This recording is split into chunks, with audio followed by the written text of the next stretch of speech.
नमस्कार, स्वागत है दोस्तों आज की बड़ी खबरों में। जय हिंद। आप सभी के लिए आज के मुख्य समाचार लेकर आए हैं। बिग ब्रेकिंग न्यूज इस वीडियो के माध्यम से आप तक पहुंचाएंगे। ये वो तमाम बेहद बड़ी खबरें हैं जो दोस्तों आपके लिए जानना जरूरी है। आप लोग बने रहिए साथ में। महाराष्ट्र में महायुति में पड़ी फूट, अजीत पवार ने कर दिया बीजेपी साथ खेल। जी हाँ दोस्तों, क्या कुछ अपडेट आ रही है जानेंगे। महाराष्ट्र में इंडिया गठबंधन की जीत हुई तय दोस्तों। महायुति में फूट, आप भी मान रहे हैं महाराष्ट्र में महाविकास आघाड़ी जीतेगा, तो लाइक करके वीडियो को कमेंट बॉक्स में जरूर लिख दीजिएगा दोस्तों। B support India. बीजेपी गठबंधन के साथ ही अजीत पवार ने अब एक और बड़ा धमाका कर दिया। महाराष्ट्र में बीजेपी की राह आसान नहीं है। अजीत पवार ने खुलासा किया कि 2019 विधानसभा चुनाव के बाद अडानी ने एनसीपी और बीजेपी गठबंधन कराने की कोशिश की थी। जी हां, एनसीपी और बीजेपी नेताओं की बैठक में अडानी भी शामिल हुए थे। अजीत पवार दोस्तों इस समय बागी तेवर दिखा रहे हैं, अलग रुख रखा है।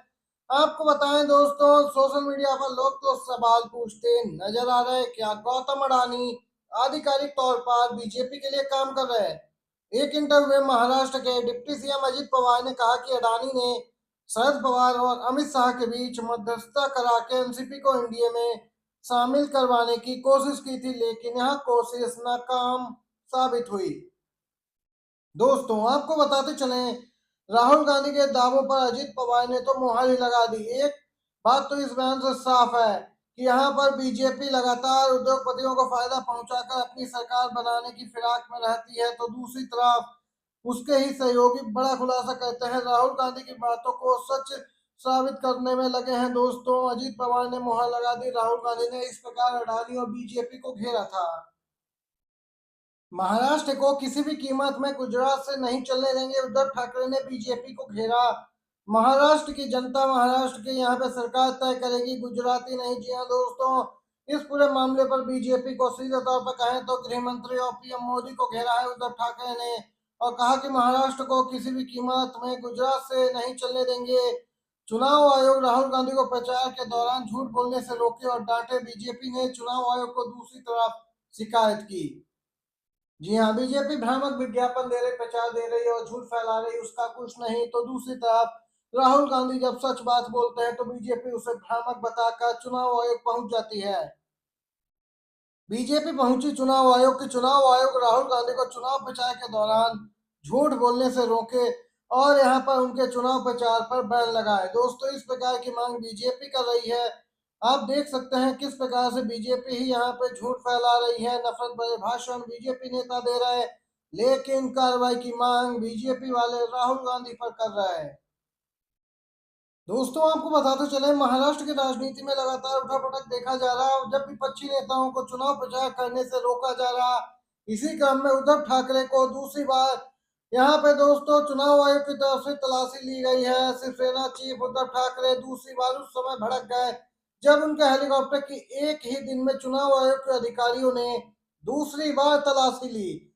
जी हाँ, मंगलवार को उद्धव के हेलीकॉप्टर को सोलापुर में दूसरी बार तलाशी ली गई। इस दौरान उद्धव ने कहा कि मोदी तो सोलापुर में थे, फिर भी उनके हेलीकॉप्टर की तलाशी क्यों नहीं ली गई। उद्धव ठाकरे ने अभी कहा कि पिछली बार जब मोदी के हेलीकॉप्टर की तलाशी ली गई थी तब उड़ीसा में एक व्यक्ति को निलंबित कर दिया गया था। उन्होंने आगे कहा कि मुझे तलाशी लेने वाले अधिकारियों से कोई शिकायत नहीं है, बल्कि शिकायत उन लोगों से है जो जानबूझकर ऐसा करवा रहे हैं। दोस्तों इससे पहले चुनाव आयोग के अधिकारियों ने यवतमाल जिले के वानी हेलीपैड पर उद्धव ठाकरे के बैग की जांच करने की मांग की थी, जिसके बाद जबरदस्त तरीके से विपक्षी दलों की प्रतिक्रिया निकल के आई थी। हेलीकॉप्टर में खराबी से राहुल की महाराष्ट्र रैली रद्द, किसानों को सोशल मीडिया पर दिया संदेश।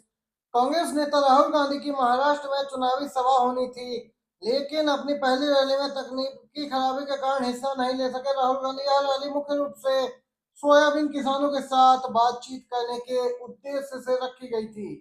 अपने हेलीकॉप्टर में आई तकनीकी समस्या के कारण वह समय पर नहीं पहुंच पाए, जिसके बाद उन्होंने सोशल मीडिया पर एक वीडियो संदेश के माध्यम से किसानों को संबोधित किया, माफी मांगी। इस संदेश में उन्होंने कपास और सोयाबीन किसानों की समस्याओं पर चर्चा की और भाजपा सरकार की मूल्य निर्धारण नीतियों की आलोचना की। उन्होंने वादा किया कि अगर इंडिया गठबंधन की सरकार सत्ता में आती है तो इन समस्याओं का समाधान किया जाएगा।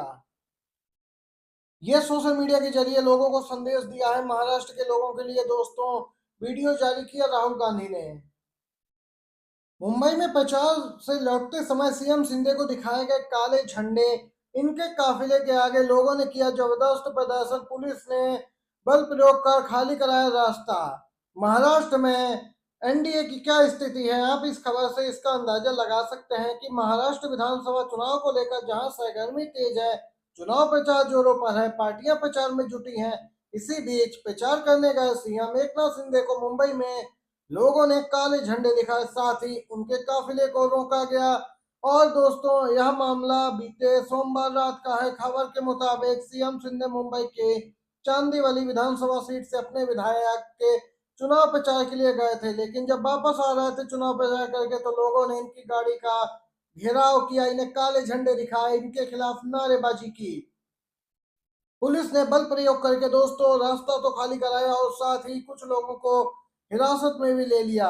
288 सीटों के लिए एक ही चरण में 20 नवंबर को मतदान होगा और झारखंड के साथ ही 23 नवंबर को नतीजे आएंगे महाराष्ट्र के भी। दोस्तों आपको बताते चले रांची झारखंड से आ रही है बड़ी खबर। मंत्रिमंडल निर्वाचन विभाग के अवर सचिव संजय प्रसाद श्रीवास्तव को भाजपा का पक्ष लेना महंगा पड़ा। जी हाँ दोस्तों, आपको बताएं बीजेपी का पक्ष लेने वाले अवर सचिव पर चुनाव आयोग का एक्शन, अब खतरे में पड़ी नौकरी। मुख्य निर्वाचन अधिकारी रवि कुमार ने इस मामले को गंभीरता से लेते हुए यहाँ पे अपर सचिव को तुरंत तत्काल निलंबित किया है, साथ ही उनकी सेवा कार्मिक विभाग को यहाँ पर शिकायत की गई। दरअसल दोस्तों आपको बताते चले कई अधिकारियों पर यहाँ पे आरोप लगे थे, बीजेपी का पक्ष ले रहे हैं, उनके लिए काम कर रहे हैं। इसी क्रम में दोस्तों कुछ सचिवों के नाम भी सामने निकल के आए थे और उसका यहाँ पे कुछ साक्ष्य भी यहाँ पे दिए इंडिया गठबंधन ने चुनाव आयोग को। तब यहाँ पे चुनाव आयोग ने एक्शन लिया है और यहाँ पे अब कार्रवाई शुरू हो गई है झारखंड में। सीजीआई बनते ही एक्शन में जस्टिस संजीव खन्ना, तत्काल सुनवाई पर बदल डाली जस्टिस चंद्रचूड़ वाली व्यवस्था। देश के नए नवेले मुख्य न्यायाधीश संजीव खन्ना बतौर सीजीआई अपने कार्यकाल के दूसरे दिन री एक्शन में दिखे। उन्होंने सुप्रीम कोर्ट में मामलों की तत्काल सुनवाई पर नई व्यवस्था करने का आदेश दिया।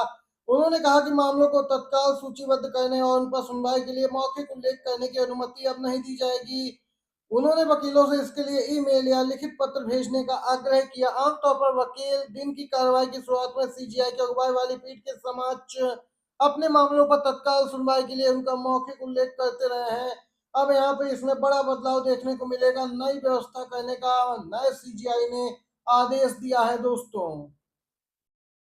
दोस्तों इसी के साथ आप सभी को बताते चले अब चुनाव प्रचार में प्रियंका गांधी भी दिखेंगी। जी हाँ दोस्तों, प्रियंका गांधी यहाँ पे वायनाड में चुनाव प्रचार समाप्त होने के बाद अब यहाँ पे उनकी ड्यूटी महाराष्ट्र और झारखंड के लिए भी लग गई है। आपको बताते चले स्टार प्रचारकों की लिस्ट में उनका नाम भी शामिल है। राहुल गांधी चुनाव प्रचार की कमान पहले से संभाले हैं, वहीं दोस्तों अब यहाँ पर प्रियंका गांधी भी मैदान में दिखेंगी कांग्रेस पार्टी इंडिया गठबंधन के उम्मीदवारों के लिए चुनाव प्रचार करती हुई। ये थी सभी बड़ी खबरें, अभी के मुख्य समाचार जो दोस्तों आपके अपने यूट्यूब चैनल पे आप लोगों ने जाना है। वीडियो अच्छा लगा हो तो लाइक कीजिएगा, शेयर कीजिएगा। बहुत बहुत धन्यवाद। जय हिंद, जय भारत।